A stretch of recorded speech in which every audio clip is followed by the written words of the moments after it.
Good evening, ladies and gentlemen. It gives me great pleasure to welcome a very special guest, a concert that I've been personally looking forward to for a very long time in this series, Adjourned but still in session. It is a concert featuring the wonderful music of one of our very own board members, the wonderful composer Malcolm Singer, who I'm very delighted has agreed to have a little pre-concert interview and is joining me now. So a big warm welcome to you, Malcolm, and thank you so much for agreeing to allow us to celebrate your music in this wonderful way. Well, thank you very much, Tommy. It's wonderful to be here, and it's wonderful to be associated with the Orpheus Sinfonia. Thank you. Well, you've brought so much to the orchestra already, and I've known you. I was a pupil at the Menuhin School when you were director of music, and also then later on I was a member of staff there when you were my boss. I wonder you maybe just say a little bit about your involvement with Orpheus until now. Yeah, well, when I retired, not from the career of music, but retired from being director of music at the Menuhin School, which was in the summer of 2017, and I'd been director of music for 19 years, and I kind of felt that was enough for me and probably enough for the school as well. I was fortunate enough to be invited to go on one or two boards to do with trusts that either were involved in music and the arts in different ways. And the chairman of Orpheus, David Shaw, kindly invited me to join the board, and I met him and then met the rest of the board, and I just thought Orpheus represented something that was really important to me, which is how students move from being students into becoming members of the profession, and there's a kind of gap between when they finish their studies in music conservatoires to actually getting into the top orchestras, and Orpheus seemed to fill that gap perfectly, and so I was really pleased to get involved. And I've just met a wonderful, wonderful group of people who are your trustees, and I've also met many of the musicians, and it's just a wonderful organization to be involved in. So I feel very privileged to be part of the Orpheus family now. Well, it's wonderful for us to have you as part of the Orpheus family, and as you say, there are many very dedicated trustees giving a lot of energy and a lot of their time. And one thing we found, one of many things we found so valuable from your input, of course, is with your knowledge, both as an educator, having been teacher at the school and at the Guildhall and director of music, and also composer and established musician, to have these two sides, if you like, have really helped shape us as an institution. I wonder maybe if you could just talk a little bit about the people that have shaped your life as a composer and the people that have inspired you. Well, looking back, I was very, very lucky in my musical education, because as soon as I finished studying in Cambridge, while I was at Cambridge, I had the great opportunity of spending the summers in Siena at the wonderful Accademia Chigiana, where I was studied with Franco Donatoni, great Italian composer and teacher, and also met Ligeti, who visited us in Siena, and he then later became one of my teachers. But as I left Cambridge, I got a scholarship to go to Paris and went to study with Nadia Boulanger, and she really changed my life as a musician totally. And actually, that kind of leads us into the first piece of music we're going to hear, which was written while I was studying in Paris with Boulanger. So it was written, I don't know, either at the end of 1974 or the beginning of 1975. And I had, after I left Cambridge, one of my friends there who was still at Cambridge was producing a production of Measure for Measure, student production, and asked me to write the incidental music.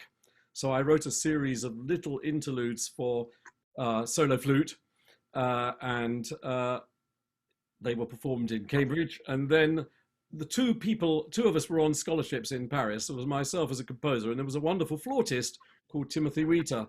So alongside him, I put together these little segments that had been to go as incidental music into one single movement, and I called it Mittim. So mit is German for with, Tim, and of course it's a palindrome.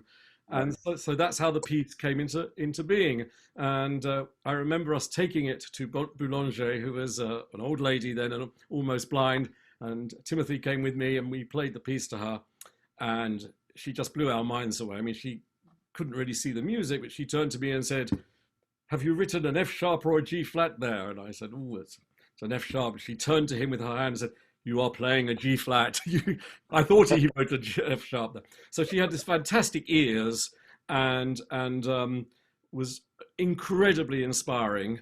And that's how Mittim came into the world. So when I wrote it, I was younger than most of the players in the Orpheus Sinfonia.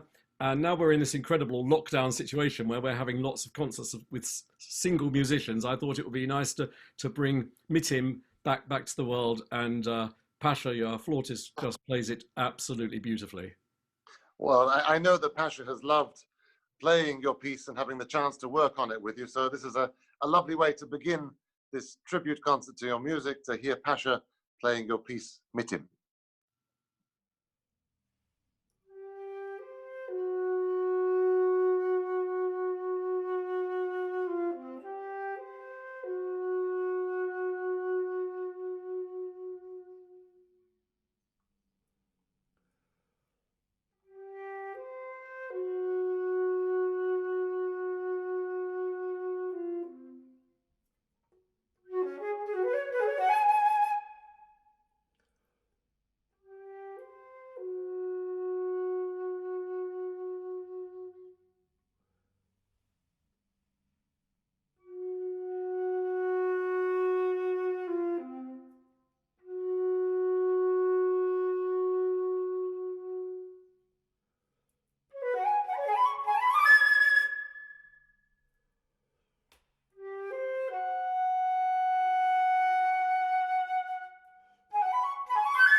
Wonderful.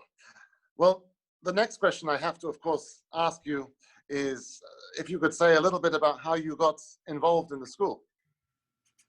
Well, it comes on straight after Mittim, as it happens, because I had 1 year in Paris with Boulanger, and then I was lucky enough to be able to go to Hamburg for a year with Ligeti in the Hochschule, and then I returned for a third year of 3 postgraduate years, if you like, to Paris, and had another year with Boulanger. And the day I went back to England after those 3 years, the phone rang, and it was someone you know well, Peter Norris, who was very involved with the school at the time, asking me if I would come and do some teaching, because one of their teachers had to leave suddenly. And so out of the blue, literally the night I stopped being a student, I started working at the Menuhin school. And it was a very different place. This was 1977, very small school. I think there were only about 36 students. And to begin with, I was teaching composition. And then very quickly, I started teaching all the music theory, what was O-level in those days, and A-level trading. And so I taught there for 3 years. So it was through Boulanger, in fact, that I made the connection with the school. Of course, she was very close to Yehudi, and she used to visit the school every year, at least once a year, and stay a week and work with the students. And she had been instrumental in starting the music curriculum when the school had opened in the 60s. So in hindsight, I suspect she was grooming me to teach at the school, but I had no idea about this at the time. And since I've spoken to Robert Levin, who great American musician who went to work at Curtis, and he's got exactly the same story. So I think she has form on this. Anyway, wow. I was at the school for 3 years up to 1980. I then got a scholarship to go to Stanford University in California to study computer music. So having been involved in the school, I left and went to America. And I didn't really know Yehudi very well at that time, but the summer before I went to Stanford, he happened to be in the school and asked me what I was doing. And I told him, and he said, "Oh, I'm conducting the opening concert of the new concert hall in San Francisco the week you arrive, so you must come." So I went to all the rehearsals and to the very first concert in the Louise M. Davies Hall, backstage to see Yehudi afterwards and thank him. And there were his parents, because his mother lived till she was 100 and his father till he was way in his 90s.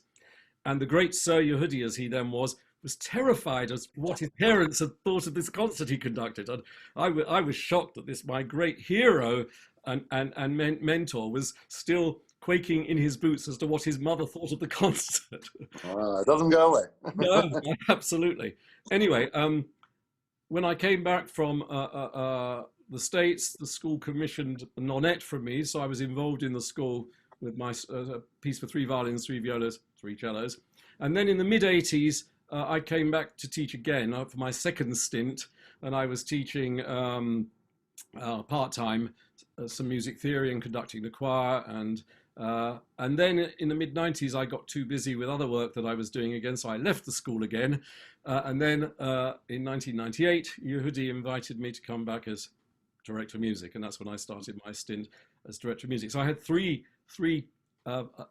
times at the school. The last one was this very long post for 19 years as director of music. And so my association goes back a long, long way. And I suppose I know a very high proportion of the students who've been through the school, which is just lovely, because people who are my pupils, like you and Boris, who we're about to hear, and Tony Hewitt, who we're about to hear, are people who are my students who have become colleagues and good friends, which is just a lovely way to be in the music world.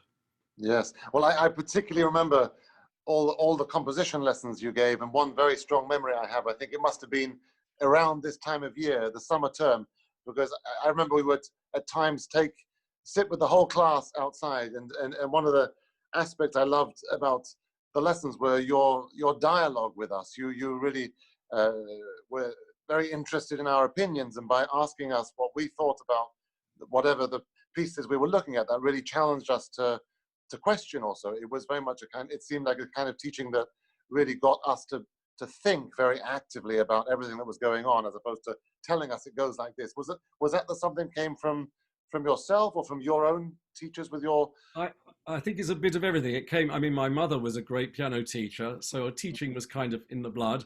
But of course, I learned a lot just from observing Boulanger teaching. And then you have to realize, I'm sure you do now, you didn't at the time, the Menuhin School is a very, very special place and is a group of really extraordinarily talented young people who are still adolescent and still their hormones are all over the place, and they're not straightforward in their adolescence. But we as staff knew that you were, as with each generation at the Menuhin School, and it's still going on today, going to be the next generation of great musicians as performers, as teachers, as music educators. So trying to teach you all to think for yourself and to think about how you think about music, I think is a very important part of the education process. And maybe that's a characteristic of students from the Menuhin School. People like Nicola Benedetti now, who's doing amazing music education things. Tasmin Little from a different earlier generation, doing this kind of work. There's so many students all around the world now, ex-students, who are really influencing the music world. And of course, it goes back to Yehudi, who was unbelievably humble and a real listener. He wanted to listen to what the students said all the time, and it was wonderful to watch him at work with the students. I don't know if you'd be comfortable to share the story, but I love the story of your interview, if you like, as it were, with Yehudi, which was, I think, always a fantastic story on how your directorship took place, as it were. Well, I must confess that I didn't apply for the job, and I got asked if I was interested in it, and after some reflection, I said, well, I'm interested, but I've got some views as to how the job should be done. And I got asked to go and see Yehudi in his house in Eaton Place. And I knew Yehudi quite a bit from those earlier times at the school. And also I used to conduct the Zemel choir, and he was our president. So I'd had connections with him doing concerts and things. So I went to his house, and we sat for about 2 hours discussing Bach and how you teach Bach, and nothing to do with the school at all, just about teaching Bach. And after that, he put his hand on my shoulder and said, Malcolm, I'd like you to apply for the job of director. And only recently, I discovered that when he was a teenager, he was sat next to Nadia Boulanger at a post-concert dinner in Paris, and they were all adults, and he was this young boy. They sat and talked about Bach for the whole of this dinner party, and he was terribly impressed by this great lady who took him seriously and wanted to know what he thought about Bach and how to perform Bach. So that's the story of how I got his seal of approval, as it were. Yeah, well, that's wonderful. I guess it also very fitting in a way for the times we're in right now, because it seems that as the world has certainly until now kind of stopped musically, everyone is coming back to Bach, as it were, and really focusing on the music, I suppose, as the essence of all of our music, in a sense. And I heard your wonderful suite at the start of this series, and then Max Calver's wonderful suite in another concert. So it's very, very lovely to hear Bach played so beautifully. And Bach is something I play on the piano every day, not to be played in public, just for my own music. But Bach is at the center of all my music making. Yes, and how much did Bach? Is there an influence or a link to the piece we're about to hear? Is there a connection there? No, it's much more to do with Yehudi, this piece. So the last few months of Yehudi's life, when he was on great form and it seemed extremely healthy, he was very involved in the school. He was in the UK a lot, and he came down a lot, in like once a month in my first period as director of music, because he was making a documentary with some young children in a local school, teaching young children the violin, and he obviously wanted to keep an eye on his new music director. So I had a lot to do with Yehudi in those last months of his life, and his death was a complete shock, because he was 82, but as I said earlier, his parents had lived to a very old age, and he was on such great form in those last months. I remember vividly, I was teaching at Guildhall that day, because I still used to do a day a week teaching at Guildhall, and suddenly the porter came to find me and said, "You've got to phone the school, as something's happened," and that's how I discovered that Yehudi had died.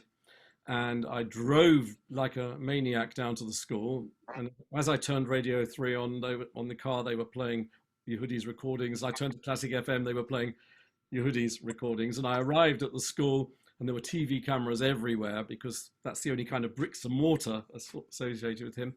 And I dashed into my office, and as I dashed in, the phone rang, and it was Zamira, his daughter, who was one of our trustees at the school, said, we would like it to have him buried in the school's grounds, so you and the headmaster need to think about organizing a funeral. So it was quite a chaotic as well as incredibly sad moment. Anyway, we had a week to organize the funeral, and I wrote, I thought I would write a piece to be played at the funeral. So we had very young Alina Ibragimova and a young Nicola Benedetti playing the slow movement from the Bach double, which he had conducted them playing just a few months earlier. And we had all the violinists from the school playing a Schubert song arranged for multiple violins. And I wrote this elegy that we're about to hear. And the whole, so it's a kind of cortège, it's kind of a funeral march. And the whole piece essentially is on the G string. Yehudi loved to play, once he had a melody, he liked to keep it on one string. He would do very unusual fingering to keep a melody on one string, because he thought the four strings had really different colors and timbre. So I just had a day really to write this piece, because I was busy with Nicholas Chisholm, the headmaster, organizing the funeral. And I wrote this funereal elegy on the G string. You have the open D string as well. You'll hear that ringing in a bell-like. You have left-hand pizzicato, which is like the bells tolling. But the violinist, who begins low down on the string, comes higher and higher and higher, as if to try and get close to heaven on the G string. But the whole melody stays there. So what starts and seems a very easy piece actually becomes very difficult towards the end. And then just before the end of the piece, I quote from a piece by Bloch called Abodah, which was the first piece ever written for Yehudi when he was a young man in San Francisco. And Bloch wrote Abodah, and so I just quote the opening of Abodah just before the end of my piece. And it's lovely to have Boris Kucharsky playing this piece, because he was a pupil at the school and he was very close to Yehudi and performed with Yehudi a lot. And in fact, when you see him playing this piece in his studio just outside Munich, in the background you'll see a bust of Yehudi, which was Yehudi's, and also a bust of Orpheus, which was Yehudi's. So it's very, very, very fitting that we should have this performance tonight. Thank you.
Well, that was really moving to hear Boris's wonderful performance of your music.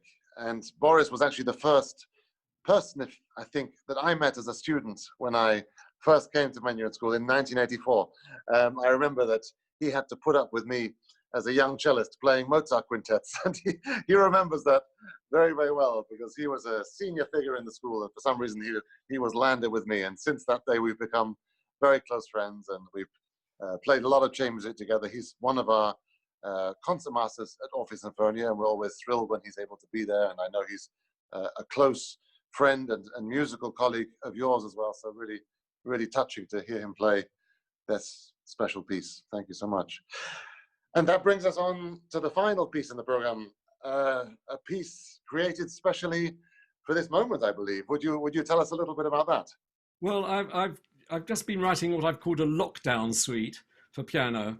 Another ex-pupil of mine from the Menuhin School is Boris Kucharsky, who's a wonderful composer and pianist. And when lockdown started, he posted on Facebook that he was going to write a two-part invention each day for the first 7 days, and write a set of two-part inventions. Wow. And that's what I thought. I thought, wow. And so I sent him a message and said, okay, well, I'll try and write a little set of pieces as well, as a kind of companion to his inventions. And I didn't really want to write inventions, so I set myself the task of writing one-page pieces each day. Of course, I didn't quite achieve that. Some of them are 2 pages, and some of them I wasn't able to write them every day because of my teaching commitments and other things that have been going on. But basically, I've written them in the past few weeks whilst lockdown's been on, and it's been very stimulating to do it. Coming back to the piano, it was been fun, and writing short pieces. I like writing short pieces. So some of them are probably about 30 seconds, and the slow-moving ones are probably about 2 minutes. And there's one piece that I wrote last year, which was a one-page piece. I'll tell you about that in a minute, which I slipped into the set. So there are 8 little pieces in the set. The first one is called Into the Abyss, and it's kind of a 2-part invention, but it begins right at the top of the piano and falls down to the bass. The second one is called Homage to My Teacher, because it's got a little bit of clustery sound that sounds a bit like Ligeti, who was my other teacher. And so that leads straight on from Into the Abyss into that. The third one is a slow piece with the pedal down all the time and very bell-like. I called it Alarm Bells. Because we're living in such a kind of alarming time. The fourth one is a very short canon between the 2 hands called Helter-skelter. Oh, wow. Again, it comes down through the piano, and it's jolly difficult. Tony plays it very, very well. Tony Hewitt's about to play it. And then during lockdown, I heard very sadly that Kathy Whitnell, who was my assistant, my administrative assistant for all those 19 years at the Menuhin School, and a good friend. Sadly, her mother died a few weeks ago, not of COVID, but during the lockdown, which has been, really traumatic. And I felt I only met Kathy because of my job as director of music, but we discovered that her grandmother taught my mother the piano. Wow. And so we had this family connection. Wow. I knew her mother, who was also a fine musician and piano teacher. So it was a very sad moment. So I wrote a Cortège in memoriam. So that comes in the middle of my suite, and that's a slightly longer. It's quite an angry memorial piece with loud bells ringing, and then the next piece is called For Zamira, and Zamira Menuhin, who I mentioned earlier, last year it was her 80th birthday, and yes. I wrote her a birthday card with a piece on it, and seeing as that was just a standalone piece, I thought that would be lovely to put into this suite. So that follows the Cortège with a rather reflective piece for Zamira. And then the next one's a piece called Sympathetic Resonances, where Tony has to hold down the bass notes of the piano and bang other notes so you get resonance. And I apologize to the audience already if it doesn't come across on Zoom as well as it would in a live performance, but you should hear the resonance of the grand piano there. And then the final piece is a fast little piece. It's called Baby Talk. And again, during lockdown, my grandson Ruben was 1 year old, and I couldn't go and hug and kiss him because of lockdown. So I wrote this little piece, and the piece sounds like a baby messing around on the piano. I thought that was specially meant for Tony. Now it makes and Tony Hewitt's been wonderful to work at the pieces, and he gives a superb renditions of them. It's lovely to have worked with him on them. Lovely to have a premiere in these circumstances online with this wonderful series of concerts. So thank you very much once again. Well, thank you so much. It's been so wonderful to feature you and your music and to celebrate it in this way. And thank you so much for writing this piece also for this occasion. And really thrilled also that Tony is playing your pieces.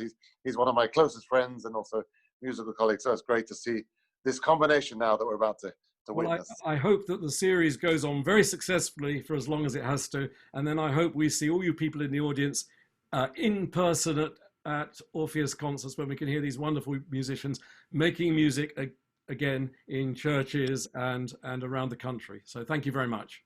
Thank you, Malcolm. Thank you.